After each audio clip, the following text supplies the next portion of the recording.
As you get started practicing these strokes, you're not going to want your paper to be moving around. So you'll see that I use a board, and I think that'll be helpful to you. It could be anything you have around the house right now, a cutting board, a scrap piece of plywood. Then just take a bit of masking tape and hold your paper down. As you go along with watercolor, you might start getting more frustrated by the fact that your paper gets curled up or it gets wet and wrinkly. There is a way for us to stretch our paper so that it doesn't get all buckled up. Stretching paper gives us a much smoother and more stable surface to paint on. You don't really need to stretch your paper for all these early experiments and all these demonstrations in these next lessons, but I do want you to know that this is here. As you get further down the road, you're going to realize, I really want to stretch my paper, and then you'll come back. For my boards, I use 1/4-inch MDF that I get from the hardware store, and I've ripped it into the sizes that make sense for my paper, from full sheets to half sheets to quarter sheets.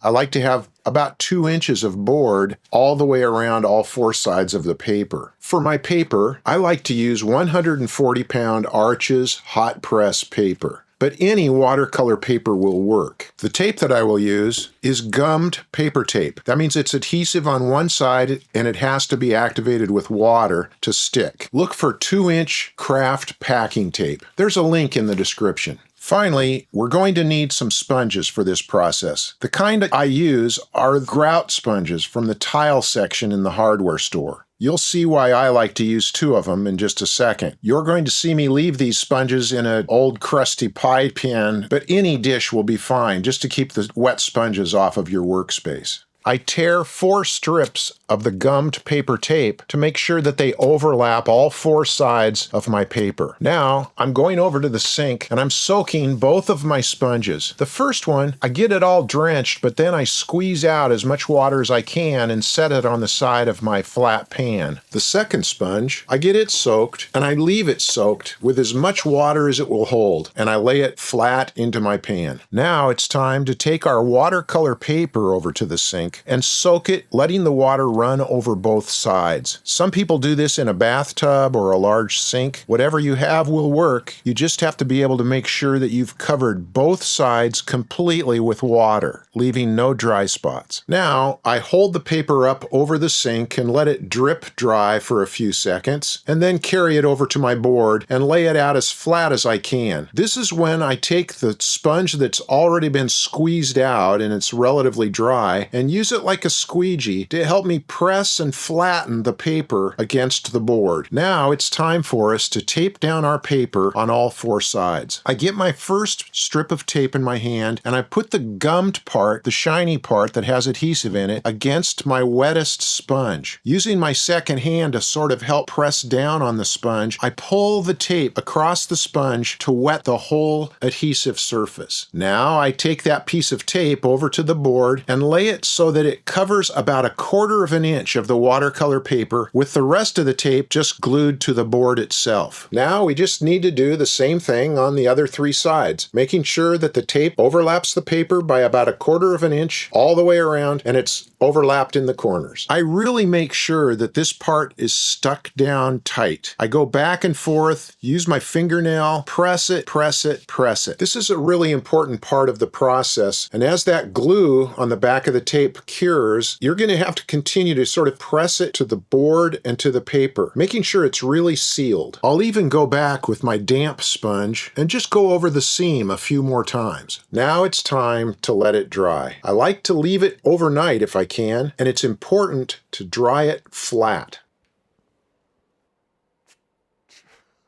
Okay, well, we've stretched our paper. It's nice and tight and smooth. It'll stay that way too, even when we get it wet and let it dry for repeated experiments when we start playing with mixed media.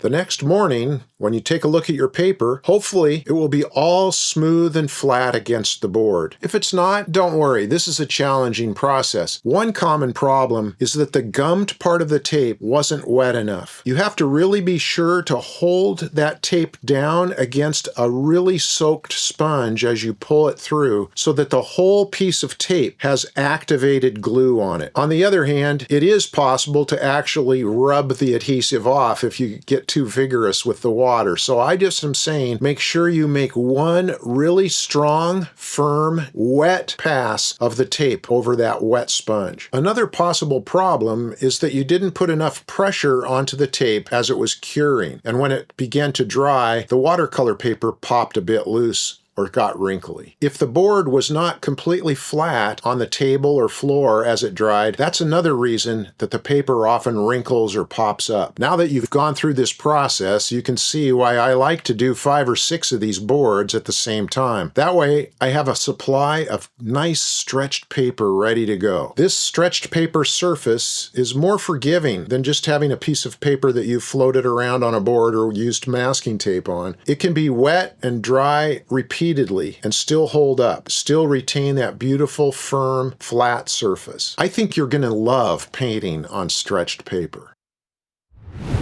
Hi, I'm Bob. Thanks for watching this video. I hope you'll go by my website at watercolorwithbob.com. That's where you'll find an interactive outline of the whole course. You can also share your work with me and your fellow students. One thing I really love about watercolor is how accessible it is. That's why I realized it was important to me to put this course out for free. That said, it would mean the world to me if you would support this work. You can like it, you could share it with your friends, you could subscribe to the channel, you could also visit the gift shop or even make a donation. Thanks so much. See you on the next lesson, and happy painting.